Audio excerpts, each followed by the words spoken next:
Assalamualaikum warahmatullahi wabarakatuh. Kami dari kelompok 6 akan menjelaskan materi tentang ekspor, impor, dan prosedurnya. Dosen pengampu mata kuliah ini adalah Ibu Mima Nizma SEMM. Assalamualaikum warahmatullahi wabarakatuh. Saya Sabrina Aprilia dari kelas R7H dengan NPM 202214501638. Assalamualaikum warahmatullahi wabarakatuh. Saya Najwa Juliesya Zara, MPM 2022-14-50-16-24. Saya Sabrina Aprilia akan menjelaskan tentang ekspor dan prosedurnya. Di sini ada pengertian ekspor. Jadi ekspor itu merupakan proses pengiriman barang dagangan dari suatu negara ke negara lain, mengikuti peraturan yang berlaku di daerah pabean. Nah, daerah pabean adalah wilayah Republik Indonesia yang meliputi wilayah darat, perairan, dan ruang udara di atasnya, serta tempat-tempat tertentu di zona ekonomi eksklusif dan landas kontinen yang di dalamnya berlaku undang-undang kepabeanan. Selanjutnya ada tujuan ekspor. Tujuan ekspor yang pertama itu ada mengontrol harga produk. Jadi negara melakukan ekspor untuk mengurangi kelebihan produksi barang dalam negeri. Dengan mengekspor produk yang jumlahnya berlebih, negara itu dapat menstabilkan atau mengendalikan harga produk tersebut di pasar domestik agar tidak jatuh terlalu rendah. Dan yang kedua ada meningkatkan devisa negara. Kegiatan ekspor dapat menambah penerimaan devisa atau mata uang asing pada suatu negara. Dan yang ketiga ada memperluas lapangan kerja. Kegiatan ekspor mendorong peningkatan produksi dan industri dalam negeri, sehingga membutuhkan lebih banyak tenaga kerja. Lalu ada eksportir dan syarat-syaratnya. Eksportir adalah orang perseorangan, lembaga atau badan usaha, baik berbentuk badan hukum atau bukan badan hukum yang melakukan ekspor. Jadi maksudnya itu mereka adalah pihak yang menjual dan mengirim barang ke negara lain. Jadi eksportir bisa berupa individu, organisasi, baik yang berbentuk perusahaan resmi, maksudnya yang berbadan hukum maupun yang bukan. Lalu ada syarat-syarat yang harus dimiliki eksportir. Yang pertama ada surat izin usaha perdagangan, SIUP atau izin usaha dari Kementerian Teknis atau lembaga pemerintahan non-kementerian atau instansi. Yang kedua ada tanda daftar perusahaan. Yang ketiga ada nomor pokok wajib pajak atau NPWP. Dan yang terakhir ada dokumen lain yang dipersyaratkan dalam peraturan perundang-undangan. Selanjutnya ada kelompok barang ekspor. Yang pertama ada barang bebas ekspor. Barang bebas ekspor itu merupakan barang yang tidak termasuk dalam kelompok barang dibatasi ekspor dan barang dilarang ekspor. Contohnya ada furniture, elektronik, handicraft, makanan dan minuman, dan lain-lain. Lalu yang kedua ada barang dibatasi ekspor. Merupakan barang yang dibatasi eksportir, jenis atau jumlah yang diekspor untuk melindungi keamanan, kesehatan manusia, hewan, tumbuh-tumbuhan, atau lingkungan. Contohnya ada perak, emas, pupuk urea non-subsidi, scrap logam, dan lain-lain. Dan yang ketiga ada barang dilarang ekspor. Ini merupakan barang yang tidak boleh diekspor, biasanya karena akan mengancam keamanan sosial, budaya, dan moral masyarakat, serta untuk melindungi hak atas kekayaan intelektual dan kehidupan manusia dan kesehatan, juga merusak lingkungan hidup dan ekosistem. Contohnya adalah pertanian, kehutanan, perikanan, pertambangan, dan binatang. Binatang itu termasuk dari binatang mamalia, reptil, serangga, dan lain-lain. Ada prosedur ekspor. Yang pertama ada pembuatan sales contract process atau surat kontrak penjualan. Ini adalah tahap awal berupa pembuatan surat kontrak antara penjual, eksportir, dan pembeli importir. Surat kontrak ini berisi kesepakatan tentang harga, jumlah barang, cara pengiriman, pembayaran, asuransi, dan syarat lainnya. Kontrak ini menjadi dasar bagi importir untuk membuka letter of credit atau LC kepada banknya sebagai jaminan pembayaran. Lalu yang kedua ada penerbitan letter of credit atau LC. Letter of credit adalah surat jaminan dari bank importir kepada eksportir yang menjamin pembayaran sejumlah uang tertentu sesuai waktu yang disepakati, asalkan eksportir menyerahkan dokumen yang sesuai. Proses ini melibatkan bank yang menerbitkan letter of credit yang kemudian dikonfirmasi ke bank eksportir sebagai bentuk jaminan keuangan. Dan yang ketiga ada penerbitan cargo shipment process atau dokumen pengapalan. Pada tahap ini, eksportir mengirim barang sesuai kontrak dan menghasilkan dokumen pengapalan sebagai bukti pengiriman barang ke importir melalui bank. Dokumen ini meliputi Bill of Lading atau ROI Bill, packing list, faktur perdagangan, dan dokumen yang berkaitan lainnya. Dokumen ini sangat penting untuk proses bea cukai dan penerimaan barang. Dan yang terakhir ada pencairan shipping documents negotiation process atau klaim atas barang yang sudah dibayar importir.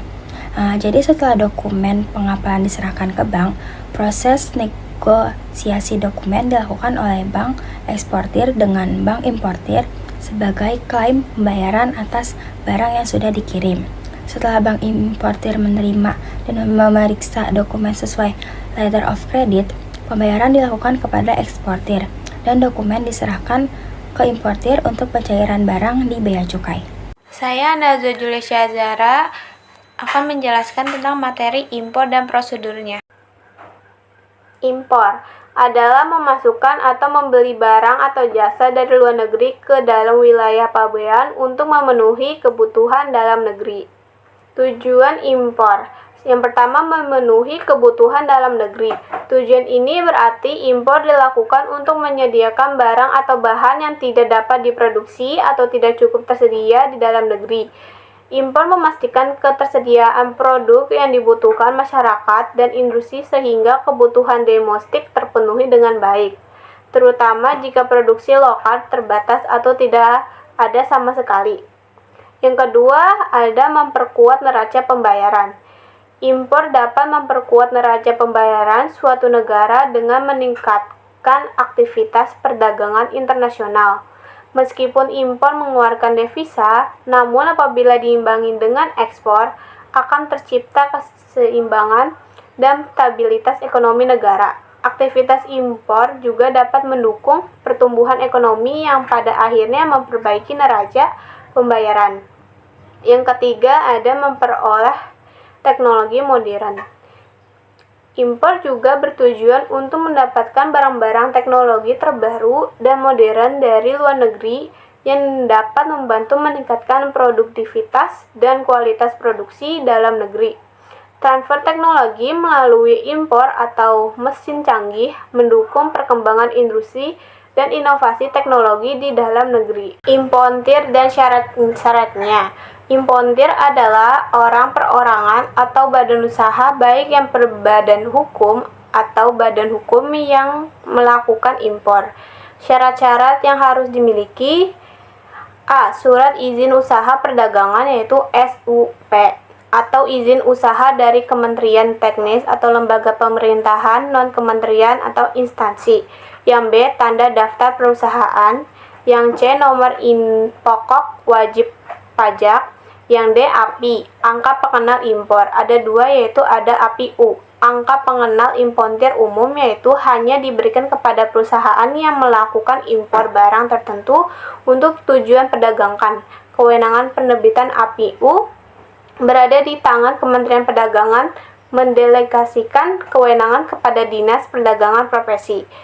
Yang kedua ada API-P, angka pengenal importir produsen, diberikan kepada perusahaan yang mengimpor barang industri tertentu sepanjang diperlukan untuk perkembangan usaha dan investasinya. Penerbitan API-U bagi badan usaha kontraktor di bidang energi, minyak dan gas bumi, mineral, serta pengolahan sumber daya alam didelegasikan kepada Direktur Jenderal Perdagangan Luar Negeri. Yang E. Registrasi importir dan nomor identitas kepabeanan atau NIK. Yang F. Dokumen lain yang dipersyaratkan. Kelompok barang impor. Yang pertama, barang konsumsi, barang yang langsung digunakan oleh konsumen, seperti makanan dan minuman atau olahan dan belum diolah. Pakaian domestik, mainan, dan alat angkutan bukan untuk industri. Yang kedua, bahan baku penolong, bahan yang digunakan dalam proses produksi sebagai pelengkap, misalnya bahan baku di olahan untuk industri suku cadang, bahan bakar dan pelumas, makanan dan minuman untuk industri. Yang ketiga, barang modal, barang yang digunakan dalam proses produksi, barang atau jasa, contohnya alat angkutan untuk industri, mobil penumpang, mesin dan peralatan mekanik serta elektrik. Yang keempat ada komoditas non-migas, termasuk hasil alam atau industri selain minyak dan gas seperti mesin, plastik, besi dan baja, bahan kimia organik, karet, perhiasan, dan logam dan dasar lainnya. Yang kelima ada migas, minyak dan gas, minyak mentah dan produk hasil olahan minyak untuk kebutuhan energi. Prosedur impor. Yang pertama, membuat kontrak pembelian dengan pemasok di luar negeri. Kontrak pembelian adalah perjanjian tertulis antara importir dan pemasok luar negeri yang berisi kesepakatan tentang jenis barang, jumlah, harga, waktu pengiriman, syarat pembayaran, dan ketentuan lainnya. Kontrak ini mengikat secara hukum untuk memastikan kedua pihak menjalankan kewajibannya dan meminimalkan resiko dalam transaksi impor. Biasanya kontrak ini juga mencakup syarat-syarat terkait kualitas barang dan menyelesaikan sengketa jika terjadi masalah jangka grup -1. Yang kedua, membuka letter of credit. Di bank devisa, letter of credit adalah jaminan pembayaran yang diterbitkan oleh bank importir atas permintaan importir, menjamin kepada pemasok bahwa pembayaran akan dilakukan jika dokumen pengiriman barang sesuai dengan syarat yang tercantum. Ini memberikan kepastian pembayaran bagi pemasok dan keamanan transaksi bagi importir. Yang ketiga, pemasok pengiriman barang ke pelabuhan muatan beserta dokumen setelah produksi selesai. Pemasok pengiriman barang ke pelabuhan ekspor lengkap dengan dokumen penting seperti Bill of Lading atau B atau L yang merupakan tanda bukti pengangkutan faktur penjualan dan daftar kemasan. Dokumen ini penting untuk proses kepabeanan dan pengiriman barang. Yang keempat ada importir mengajukan dokumen pengajuan impor barang. Importir mengajukan PIB ke bea cukai yang berisi rincian barang dan estimasi bea masuk serta pajak yang harus dibayar. PIB adalah dokumen resmi untuk pengurusan izin masuk barang impor dan digunakan untuk perhitungan tarif dan pengecekan kepabeanan. Yang kelima, pembayaran bea masuk, pajak penghasilan dan pajak lainnya. Setelah PBIB disetujui, importir wajib melakukan pembayaran bea masuk dan pajak yang terkait sesuai ketentuan. Pembayaran biasanya dilakukan melalui bank dan harus dilunasi sebelum barang dapat dikeluarkan dari pelabuhan. Yang keenam, pengiriman dokumen PIB ke sistem komputerisasi pelayanan bea dan cukai. Importir mengirimkan dokumen PIB melalui sistem elektronik untuk proses validasi data oleh bea cukai. Sistem ini membantu mempercepat proses pemeriksaan dokumen dan barang. Yang ketujuh ada surat persetujuan pengeluaran barang atau SPBB dan pengambilan barang. Jika proses validasi selesai dan tidak ada masalah, bea cukai mengeluarkan SPBB yang merupakan izin resmi untuk mengambil barang impor dari pelabuhan. Importir dapat mengambil barang setelah penyerahan dokumen dan SPPB. Yang kedelapan, penyerahan barang kepada penerima. Barang impor kemudian diserahkan kepada importir atau penerimaan barang sesuai kesepakatan. Importir bertanggung jawab atas kelanjutan distribusi barang tersebut. Di sini ada perkembangan ekspor dan impor pada Juli tahun 2025. Pada Juli 2025, nilai ekspor Indonesia mencapai 24,75 miliar US dollar atau naik sebesar 9,86% dibandingkan dengan ekspor Juli tahun 2024.